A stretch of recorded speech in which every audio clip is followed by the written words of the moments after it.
ரெண்டாவது கேள்வி, இப்போ கீழ்த்தரத்தில் இருக்கிறவங்க கவர்மெண்ட் ஸ்கூலில் படிக்க வைக்கிறாங்க, நிறைய காசு இருக்கிறவங்க வந்து இன்டர்நேஷ்னல் போர்டில் படிக்க வைக்கிறாங்க.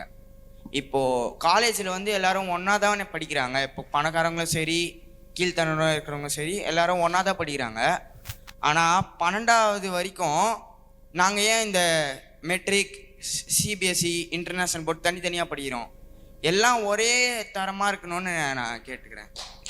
அந்த அந்த கல்வி முறையை தான் நம்ம உருவாக்குறோம். இப்போ நீங்கள் சொல்கிற மாதிரி இன்டர்நேஷ்னல் இது, ஆல் இண்டியா இது, தனியார் முதலாளிகள் ரொம்ப தரமாக கொடுக்குறாங்க.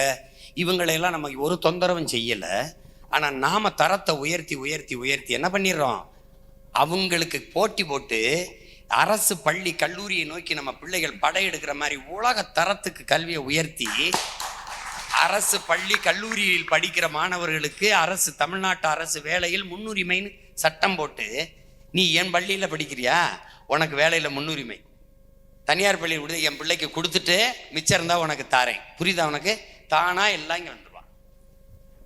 அப்போ நான் அண்ணன் சொல்கிறேன் பாருங்க, ஒரு எப்படி சொல்கிறேன், போட்டி போடுறேன். போட்டி போட்டால் தென்கொரியா தான் முதலிடத்தில் இருக்கு.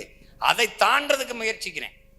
ஃபின்லாந்தில் எப்படி கற்பிக்கிற முறை இருக்குது, அவனோட கட்டட அமைப்பு எப்படி இருக்குது, சிங்கப்பூர் எப்படி வச்சிருக்குது, அதை எப்படி நம்ம இங்கே கொண்டு வர்றது, இதில் கொண்டு போய் நீ நினைக்கிற மாதிரி மிகச்சிறந்த தரத்தை நம் கல்வியில் உயர்த்தி இந்த முதலாளிகளோட போட்டி போட்டு ஒரு கேள்விதான் நமக்குள்ள எழுது.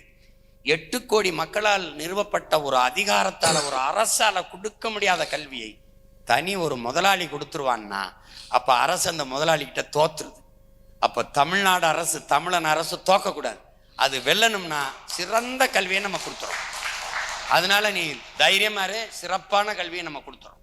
ஐயா, இப்போ நீங்கள் நான் கேட்குற எல்லா கேள்விக்கும் பதில் சொல்கிறீங்க, மற்றவங்களுக்கும் பதில் சொல்கிறீங்க. இனிமே என் மனசில் நீங்கள் இருப்பீங்க.